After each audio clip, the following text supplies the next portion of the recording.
everybody, it's the 13th Wolfman. Today is day 7 of the 31 Days of Horror. Day 7.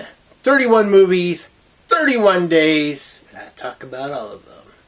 This is the Doom Room, so if you haven't been here before, welcome.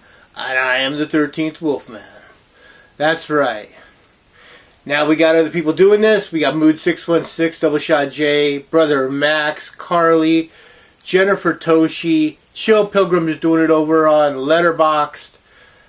I mean, there's a lot of people doing the 31 days, and it's always fun to watch and see who comes up with what. You know, because everyone's got a different idea, a different theme, you know. My theme is Tubi. All these movies right now are available on Tubi. I thought, what the heck, you know? I'm going to do a whole month of watching Tubi. So, there you go. What's today's movie? Well, what do you get if you take a haunted house movie and Christine and you mesh them together? You get the movie I'm talking about today. The movie's called The Toy Box. The Toy Box is basically, I'll give you a quick synopsis.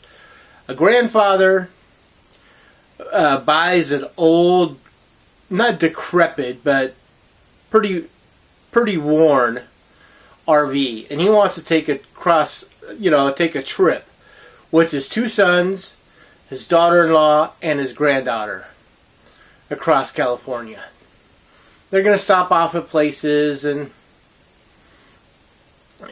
check things out, and it turns out that the RV is haunted. Ooh, yeah. I loved this movie.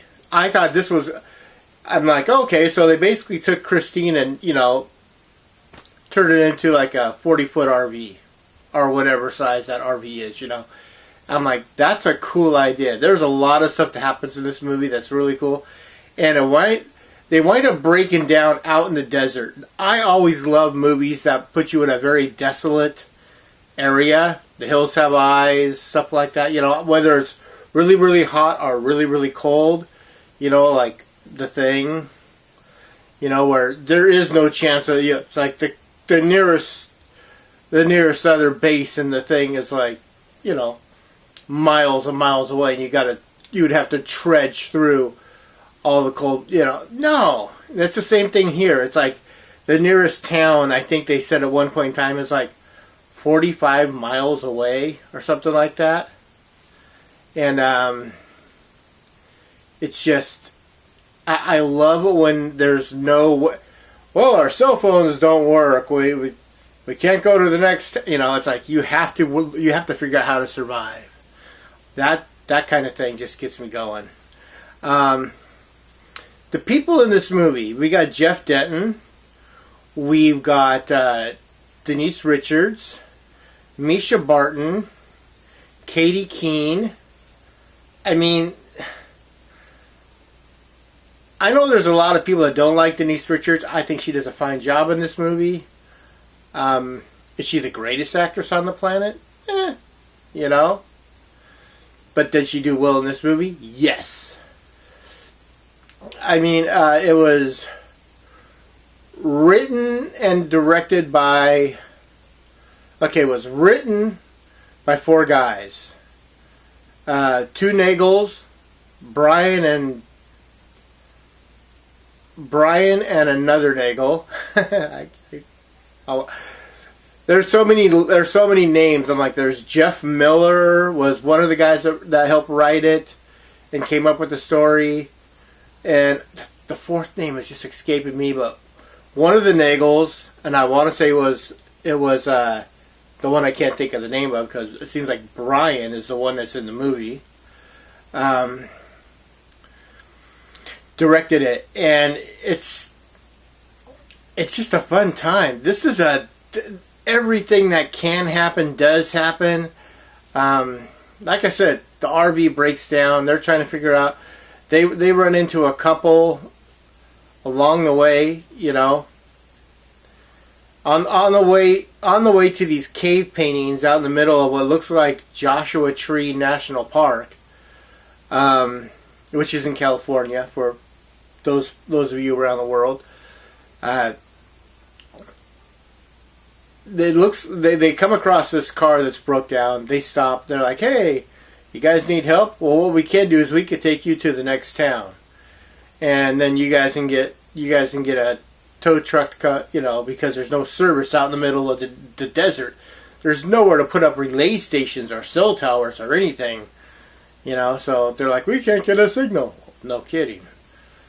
So they pick them up. They're on their way, and the grandfather's like, well, we're willing to take you, but we got to stop by and look at these cave paintings first. And they're like, okay, yeah, no problem.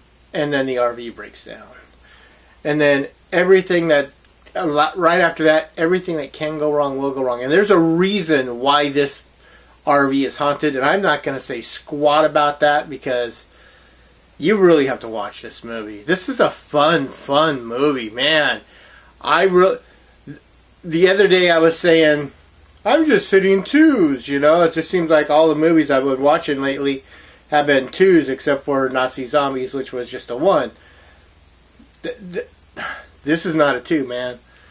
I really like this. This kept my interest. I wanted to know what was going to happen next. I liked all the characters. Except for one of the sons, you know, but that's just, I mean, he's a dick, but he was playing a part, you know, I mean, so he was good at, but aside from that, you know, the rest of the movie is, the rest of the characters are really cool. I'm not going to say anything, but man, there's a real tough scene later in the movie. That's all I'm going to say. But yeah, I'm going to give this, man, this is Three Chainsaws easy. Easy. And I highly recommend you check this movie out. It's a cool haunted house movie on wheels. That's the only way to describe it. You know, I got nothing else to say about it. I can't say, a lot of these movies I can't say too much without giving too much away, and this one is definitely one you need to discover. So, with that being said, like, subscribe, share, and comment. I always want to know what you have to say. Have you seen this movie? If you have seen this movie, what you think of this movie? Am I crazy to think that this movie is as awesome as it is? You know, just tell me. As always, I am the 13th Wolfman. I'm on the prowl.